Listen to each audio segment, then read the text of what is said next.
Dear friends, నేను చెప్పినా కదా లాస్ట్ వీడియోలో మనకు వచ్చిన టోటల్ ఇన్కంలో 50% బేసిక్స్కి, 20% లగ్జరీ ఐటమ్స్కి, 25% సేవింగ్ చేసుకోవాలని.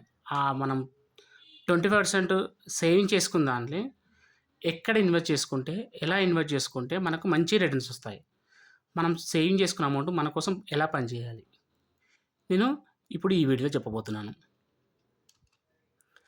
మనం ఫస్ట్ ఒక 6 మంత్స్‌కు సరిపడంత మినిమం మెయింటెనెన్స్ అమౌంట్ సేవ్ చేసి పెట్టుకోవాలా. ఎందుకంటే ఏ ఎమర్జెన్సీ ఎలా వస్తుందో చెప్పలేము కాబట్టి, మనం సర్వైవ్ కావడానికి మినిమం 6 మంత్స్ సరిపోయేంత అమౌంట్ మనం దాచిపెట్టుకోవాలి. మనం ఎప్పుడైతే సేవింగ్ చేసుకుంటామో మందులో, అది అలాగే బ్యాంకులో ఎఫ్‌డి చేసి పెట్టుకుంటే సరిపోతుంది. ఎప్పుడైనా అవసరం వచ్చిన అన్‌ఎక్స్‌పెక్టెడ్ ఖర్చులు గానీ, హాస్పిటలైజ్ అయినప్పుడు గానీ, ఇవి ఎమర్జెన్సీ అప్పుడు ఉపయోగపడతాయి. రెండోది, దిస్ ఈజ్ ఆల్సో మ్యాండేటరీ. అంటే ఈ రోజుల్లో మ్యాండేటరీ రిక్వైర్మెంట్ ఏంటంటే హెల్త్ ఇన్సూరెన్స్. హెల్త్ ఇన్సూరెన్స్ అనేది కంపల్సరీ తీసుకోవాలండి. ఈ రోజులలో హాస్పిటల్ అడ్మిట్ అవుతే ఒక్క రోజుకు మినిమం ఒక 30,000 కాంది ఏ హాస్పిటల్ కూడా ఛార్జ్ చేయకుండా ఉండట్లేదు. సో కంపల్సరీ మనం సేవ్ చేసుకున్న అమౌంట్ ఒకేసారి ఖర్చు కాకుండా ఉండాలి అంటే కంపల్సరీగా హెల్త్ ఇన్సూరెన్స్ తీసుకోవాలి. మనకు ఉన్నటువంటి ఇన్వెస్ట్మెంట్ ప్లాన్లలో మనము సెక్యూర్డ్‌గా ఉండాలంటే సెక్యూర్డ్‌లో దాంట్లో మనకు షార్ట్ టర్మ్ ఉంటాయి, మీడియం టర్మ్ ఉంటాయి, లాంగ్ టర్మ్. అంటే మన అవసరాలకు అనుగుణంగా. ఇప్పుడు for example short term requirement.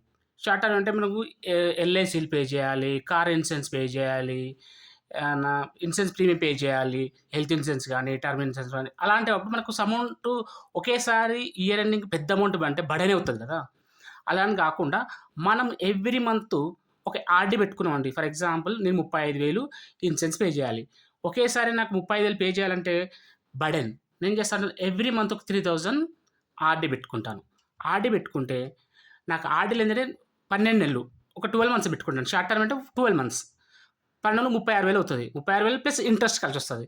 నేను ఇమ్మీడియట్‌గా పే చేస్తాను. మళ్ళీ ఆర్‌డి స్టార్ట్ చేస్తాను. అంటే నాకు బర్డెన్ అనేది తగ్గుతుంది. షార్ట్ టర్మ్ ఇన్వెస్ట్‌మెంట్‌లో అంటే less than 1 year recurring deposits. మనం అనుకుంటే పెద్ద అమౌంట్ ఏం కాదు. ఆర్‌డిలో పెట్టడం పెద్ద అమౌంట్ ఏం కాదు. చిన్న అమౌంట్ మీకు ఎంత వీలైతే 1,000, 2,000, 3,000 అప్ టు 5,000 వరకు మీకు ఎంత వీలైతే అంత పెట్టుకోండి. ఫిక్స్డ్ డిపాజిట్ కూడా సేఫెస్ట్ ప్లేస్ అనమాట. ఇవి ఏంటంటే బ్యాంక్‌లో మనకెప్పుడు కావాలంటే అప్పుడు విత్‌డ్రా చేసుకోవచ్చు. ఫిక్స్డ్ డిపాజిట్ కూడా మన బ్యాంక్‌లో సేవింగ్ అకౌంట్‌లో కూడా లక్షలు లక్షలు అట్లా పెట్టినామనుకో, మనకు థ్రెట్స్ ఉంటది. స్కామర్స్ నుంచి భయం కూడా ఉంటది. అలా కాకుండా మనం ఎఫ్‌డిలో కన్వర్ట్ చేసామనుకో, ఎవ్వరూ ఏం చేయలేరు. ఎఫ్‌డి తీయాలంటే మనకు డెబిట్ కార్డ్ కొట్టాలి, క్రెడెన్షియల్ కొట్టాలి. చాలా రిస్క్‌తో కూడుకుంది. అంటే అది ఇంపాసిబుల్ అది. ఈవెన్ స్కామర్స్ కూడా ఇంపాసిబుల్. బ్యాంకర్స్ కూడా ఎవ్వరు ఏం చేయలేరు. సో మనకు సేఫెస్ట్ ప్లేస్ ఫిక్స్డ్ డిపాజిట్. అకౌంట్‌లో ఉంచుకోవడం కన్నా అందులో కనీసం మనకు 15 days, 16 days, 17 days, 30 days, 3 months, 6 months అంటే ఎంత లాంగ్ పెట్టుకుంటే అంత ఇంట్రెస్ట్ రేట్ ఎక్కువ ఉంటది. కానీ మనకు సెక్యూర్డ్‌గా ఉండాలనుకుంటే మినిమమ్ 15 డేస్, 16 డేస్ కూడా పెట్టుకోవచ్చు. మంచి రిటర్న్స్ వస్తది. ఎందుకంటే ఎస్‌బీఐలో సేవింగ్ అకౌంట్‌లు ఉంటే థ్రెట్ నుంచి ప్రాబ్లమ్. అదేమో అందులో వచ్చే వడ్డీ ఎంత వస్తది? 2.5 వస్తది. అదే దాన్ని ఎఫ్‌డి కన్వర్ట్ చేస్తే 4, 6% వచ్చే ఛాన్స్ ఉంటుంది. అంటే ఎక్కువ ఇంట్రెస్ట్ వచ్చే ఛాన్స్ ఉంటుంది. Medium terms plans. మీడియం వచ్చేసి పీపీఎఫ్ ఒకటి.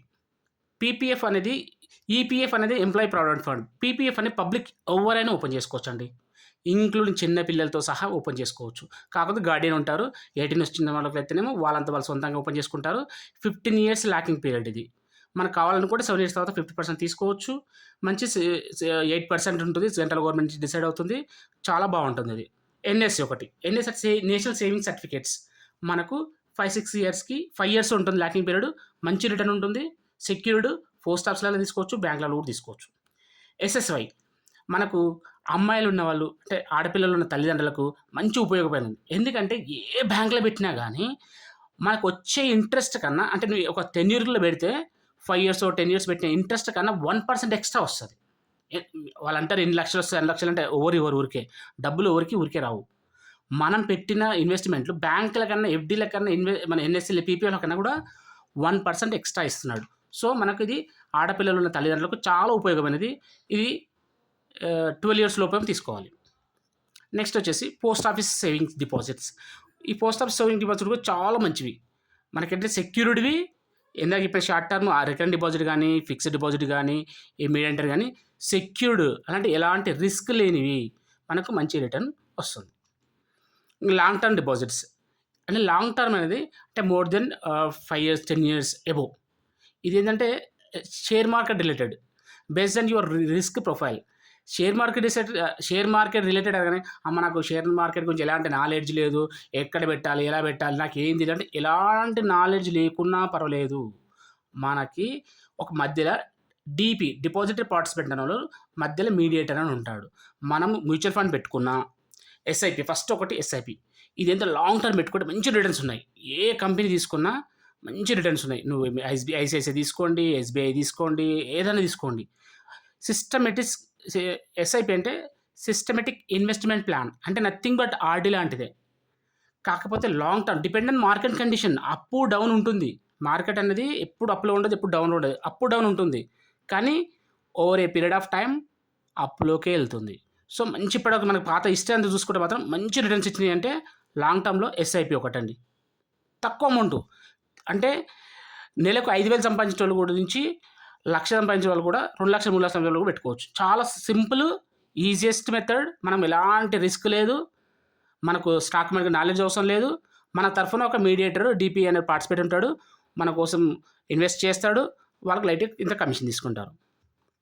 సెకండ్ సేమ్ మ్యూచువల్ ఫండ్ కూడా ఏంటంటే స్మాల్ ఇన్వెస్టర్ దగ్గర అమౌంట్ కలెక్ట్ చేసుకొని ఒక బిగ్ కంపెనీలో ఒక ఫండ్ మేనేజరు ఫండ్ పెట్టి ఆ వచ్చిన రిటర్న్స్ని అందరికి ఈక్వల్గా షేర్ చేస్తారు. ఇది కూడా అంటే depend on market condition. But నీకు మార్కెట్ మీద, స్టాక్ మార్కెట్ మీద, షేర్ మార్కెట్ నీకు ఎలాంటి నాలెడ్జ్ లేకుండా కూడా నువ్వు ఇవి చేసుకోవచ్చు. ఎన్పిఎస్ నేషనల్ పెన్షన్ స్కీమ్ ఇది కూడా మంచిదండి. ప్రైవేట్ ఎంప్లాయీస్, గవర్నమెంట్ ఎంప్లాయీస్ కంటే ఇప్పుడు పెన్షన్ లేదు. సో ఇప్పుడు మన నేషనల్ పెన్షన్ స్కీమ్ని సెలెక్ట్ చేసుకుంటే ఇది కూడా depend on your risk profile. అంటే నువ్వు హై రిస్క్ అయితే ఈక్విటీస్ పెట్టుకోవచ్చు, మీడియం అయితే ఈక్విటీస్ డెట్స్ పెట్టుకోవచ్చు, బ్యాలెన్స్డ్ పెట్టుకోవచ్చు. Depend on your deposit participant select చేసుకొని, మీడియేటర్ని సెలెక్ట్ చేసుకొని అలా చేసుకున్న ఇది మంచి రిటర్న్ ఇస్తుంది. ఏంటంటే నీకు రిటైర్మెంట్ ఏజ్ వచ్చిన తర్వాత పెన్షన్ స్కీమ్ కింద కన్వర్ట్ వస్తుంది. ఇది ఆఫ్టర్ అంటే రిటైర్మెంట్ తర్వాత వచ్చే మంచి బెనిఫిట్స్. కావాలనుకుంటే మధ్యలో కూడా తీసుకోవచ్చు, సర్టెన్ కండిషన్స్ ఉన్నాయి. మనకి ఎన్పిఎస్ అమౌంట్ ఒక 5 lakhs క్రాస్ కానప్పుడు నువ్వు ఒకేసారి మొత్తం నీకు జాబ్ పోయిందనో ఏదో రీజన్ చెప్పేసి మొత్తం విత్డ్రా చేసుకోవచ్చు. మంచి రిటర్న్స్ కూడా ఉంటుంది. ఇప్పటివరకు అయితే 16+ ఇచ్చింది రిటర్న్ ఎన్పిఎస్. మన పాత హిస్టరీ చూసుకుంటే మంచి రిటర్న్స్ వచ్చినాయి. ఇంకోటి గోల్డ్ ఈటీఎఫ్ ఈ రోజుల్లో బంగారము, వెండి విపరీతంగా పెరిగిపోతుంది. ఎప్పుడైనా పెరుగుతుంది. గోల్డ్ అయినా, సిల్వర్ అయినా పెరుగుతుంది. ఎంత % పెరుగుతుంది? 5%, 15%, 20% పెరుగుతుంది. కానీ గత 1 year నుంచి తీసుకుంటే 100%, 200% పెరిగిపోతుంది. సో గోల్డ్ ఈటీఎఫ్ కూడా మంచిది. అంటే దీని మీద మీకు ఎలాంటి నాలెడ్జ్ అవసరం లేదు. స్టాక్ మార్కెట్లో పెద్దగా నాలెడ్జ్ అవసరం లేదు దీనికి. ఎందుకంటే రిస్క్ లేకుండా, అంటే రిస్క్ అనేది కామన్. షేర్ మార్కెట్ అంటేనే రిస్క్. బట్ అప్ డౌన్ ఉంటుంది, కానీ ఇయర్ ఓవర్ ఇయర్ చూసుకుంటే అప్లోనే ఉంటుంది, అంటే గ్రోత్లో ఉంటుంది, మంచి రిటర్న్స్ ఇచ్చినాయి. ఇంకొకటి షేర్ మార్కెట్ అంటే ఇది ఒక పెద్ద సముద్రం అండి. షేర్ మార్కెట్ అంటే నీకు ఫుల్లీ నాలెడ్జ్ ఉంటేనే షేర్ మార్కెట్లో దిగాలి. షేర్ మార్కెట్ అంటే స్టాక్స్ ఫస్ట్ ప్రైమరీ మార్కెట్లో ఇష్యూ చేస్తారు, సెకండ్ మార్కెట్లో ట్రేడ్ అవుతూ ఉంటాయి. సెకండ్ మార్కెట్లో ట్రేడ్ చేసుకోవాలంటే మనకు ఏదైనా ఒక ప్లాట్ఫామ్ ఉండాలి. షేర్ కానో, జెరోదో అలాంటి ప్లాట్ఫామ్ తీసుకోవాలి. నువ్వే షేర్స్ చేసుకోవాలి, కొనుక్కోవాలి, అమ్ముకోవాలి. అంటే నీకు ఫుల్ నాలెడ్జ్ ఉండాలి. నాలెడ్జ్ లేని వాళ్ళకి నేను ఇది సజెస్ట్ చేయనండి. నీకు ఏం చేసుకున్నా ఎస్ఐపిలో, ఎఫ్డీలో, మ్యూచువల్ ఫండ్లో పెట్టుకోవడం ఉత్తమం. మ్యూచువల్ ఫండ్, ఎస్ఐపి కూడా depend on market condition. But year over year మంచి బెనిఫిట్స్ ఉంటాయి. ఇక బ్యాంకు అంటే ఎఫ్డీలు, ఆర్డీలు చెప్పాల్సిన అవసరం లేదు. Full secured. National savings certificate కానీ, మ్యూచువల్ ఫండ్స్, అది పోస్ట్ ఆఫీస్ సేవింగ్స్ ఫండ్ కానీ, ఎన్ఎస్సి కానీ ఫుల్ సెక్యూర్డ్ ఫండ్స్ అండి. షేర్ మార్కెట్ వచ్చేసి షేర్స్ కొనాలా, అమ్మాలా అంటే నీకు నాలెడ్జ్ ఉండాలా. ఈక్విటీ షేర్స్ ఒకందుకు బెటరే. ఎందుకంటే మంచి ఫైనాన్షియల్ బ్యాక్గ్రౌండ్ ఉన్న మంచి లార్జ్ కంపెనీస్ కొనుక్కొని ఒక లాంగర్ పీరియడ్ వెయిట్ చేస్తే మంచి రిటర్న్ ఇస్తుంది.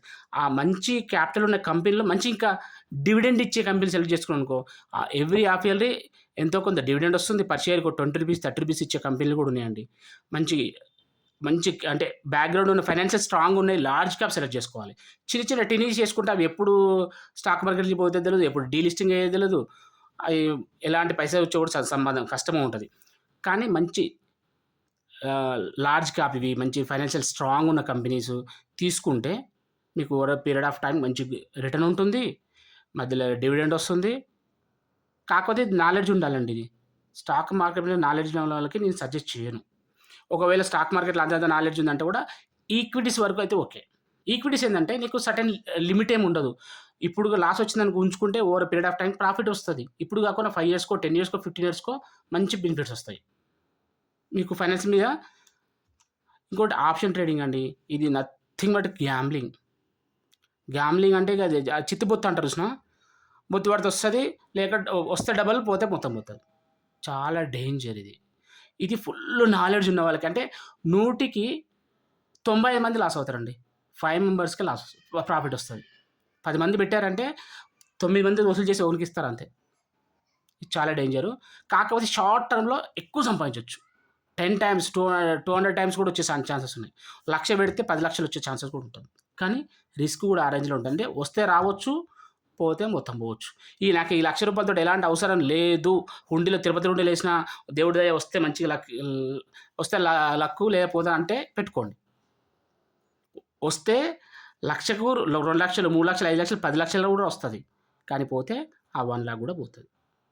కానీ మనము ఎందుకంటే చిన్న చిన్న ఆర్డీలు పెట్టుకొని 1,00,000 సేవ్ చేసుకొని అది ఒకసారి ఇట్లా పోతే మన మిడిల్ క్లాస్ వాళ్ళకి చాలా ఫీల్ అవుతారు.